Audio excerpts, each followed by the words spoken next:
Shalom, Jemaat GSKI Betani Nginden, Manyar, Sukomanunggal, Citraland, dan seluruh cabang sekota yang lain. Selamat bertemu kembali dalam acara Masih Ada Tuhan.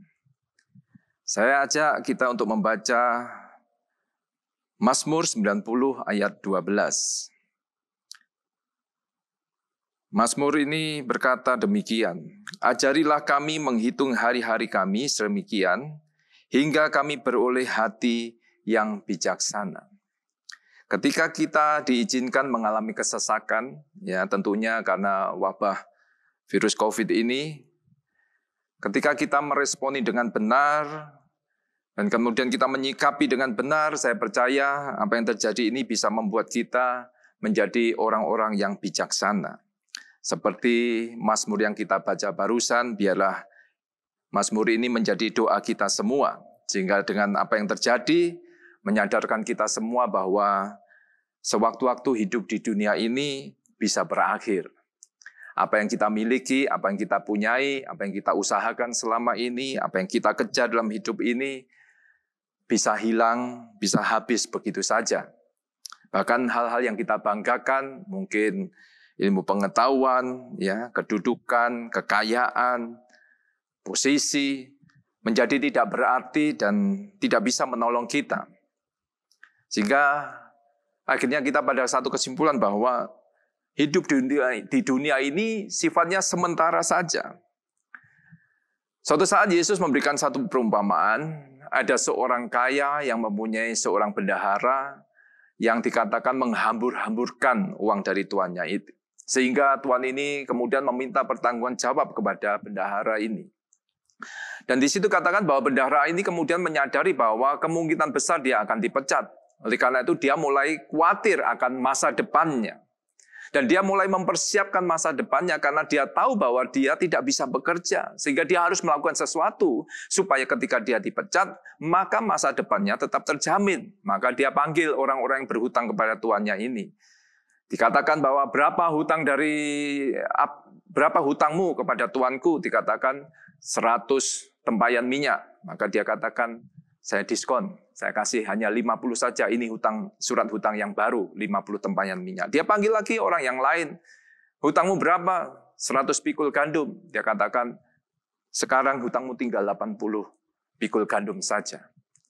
Dan di perumpamaan ini dikatakan bahwa tuan itu memuji bendahara yang tidak jujur itu karena ia telah bertindak dengan cerdik.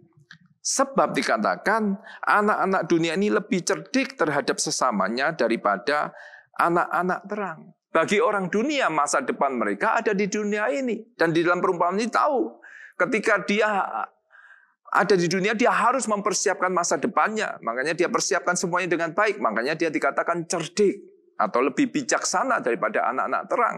Bahkan di dalam perumpamaan yang lain dikatakan bahwa ada perumpamaan tentang 10 gadis, yang 5 bijaksana, yang 5 bodoh. Ya. Jadi anak-anak terang ini seringkali tahu bahwa kehidupan masa depan kita bukan ada di dunia ini. Kehidupan kita ada di masa yang kekal. Masa depan kita ada di kekekalan. Tetapi seringkali kita lupa atau tidak mempersiapkan masa depan kita. Makanya kita disebut sebagai orang-orang yang bodoh.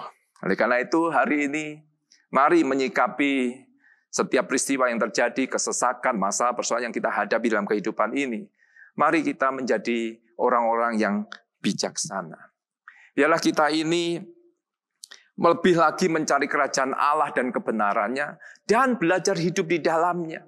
Kita mulai memperhatikan kehidupan rohani kita. Hal-hal yang bersifat rohani, yang bersifat kekal, itulah yang kita kejar. Kalau selama ini kita hanya berpikir untuk memenuhi kebutuhan jasmani kita, sudah saatnya kita lebih memperhatikan kehidupan rohani kita.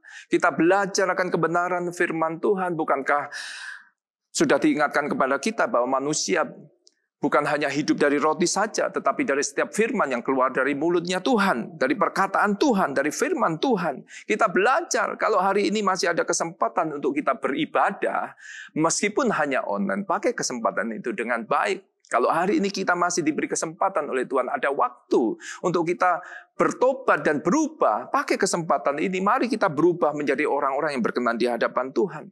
Bukan hanya memperhatikan kehidupan rohani kita saja, tetapi kita juga harus memperhatikan kehidupan rohani keluarga kita, anak-anak kita. Kalau selama ini kita juga tidak memperhatikan, bahkan mengabaikan kehidupan rohani anak-anak kita, sudah saatnya. Karena warisan yang sangat berharga bagi anak-anak kita bukanlah harta benda. Kita bisa mewariskan perusahaan, kita bisa mewariskan kekayaan, kita bisa mewariskan rumah. Semuanya itu baik, tetapi itu tidak bisa menjamin masa depan mereka. Semua yang ada di dunia bisa saja hilang begitu saja, bisa habis begitu saja. Tetapi warisan yang sangat berharga adalah iman kepada Yesus Tuhan. Dan itulah yang harus kita berikan kepada anak-anak kita.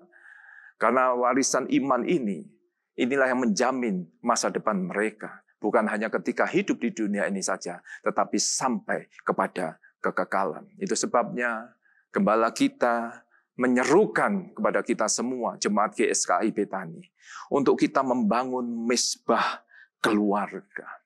Hadirkan Tuhan di dalam kehidupan kita. Ajarkan kebenaran kepada anak-anak kita. Itulah yang seharusnya hari-hari ini kita kerjakan dan lakukan. Saya percaya, maka kita disebut sebagai orang-orang yang bijaksana, yang mau mempersiapkan masa depan kita.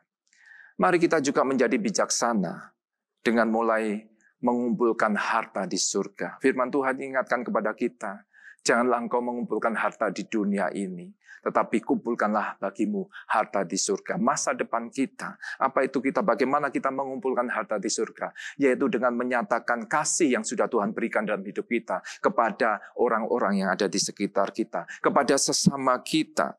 Kita mulai memperhatikan, mulai belajar hidup memperdulikan orang lain. Apa yang sudah ada dalam kehidupan kita, apa yang sudah Tuhan percayakan kepada kita, ketika Tuhan mempercayakan keluarga kepada kita, maka perhatikan kehidupan keluarga kita, kasihi, hormati, sayangi orang tua kita, saudara-saudara kita semua, berikan waktu kepada mereka dan hargai waktu-waktu bersama dengan mereka. Sayangi orang-orang yang ada di sekitar kita, rekan-rekan kerja kita, pimpinan kita, bahkan orang-orang yang ada di bawah kita yang menolong, membantu kita dalam rumah tangga kita, dalam perusahaan kita.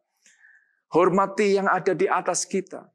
Jangan pandang rendah orang yang ada di bawah kita. Pedulikan kehidupan orang-orang yang ada di sekitar kita. Kasih orang yang ada di sekitar kita. Dan pergunakan waktu yang ada, kesempatan yang Tuhan berikan dalam kehidupan kita. Kalau hari ini kita diberkati secara jasmani, dan kita punya kesempatan untuk berbagi kasih, untuk membagikan orang yang memerlukan kebutuhan, lakukan saat yang tepat hari ini, untuk kita mempersiapkan masa depan kita. Banyak orang-orang di luar sana karena COVID ini membutuhkan banyak hal. Mereka tiba-tiba kehilangan pekerjaan, mereka tiba-tiba tidak tahu apa lagi yang harus dikerjakan, bahkan mereka tidak tahu apa yang akan dimakan di dalam minggu depannya lagi. Kita harus tahu bahwa kalau Tuhan memberikan kesempatan, maka kita mau menjadi orang yang bijaksana, membagikan kasih kepada orang-orang yang membutuhkan. Biarlah kita semua menjadi orang-orang yang bijaksana melalui peristiwa yang menyesakan, peristiwa yang berat bagi kita, melalui musibah yang terjadi ini, sehingga kita bisa menerima apa yang sudah Tuhan janjikan di dalam kehidupan kita. Tuhan Yesus memberkati. Amin.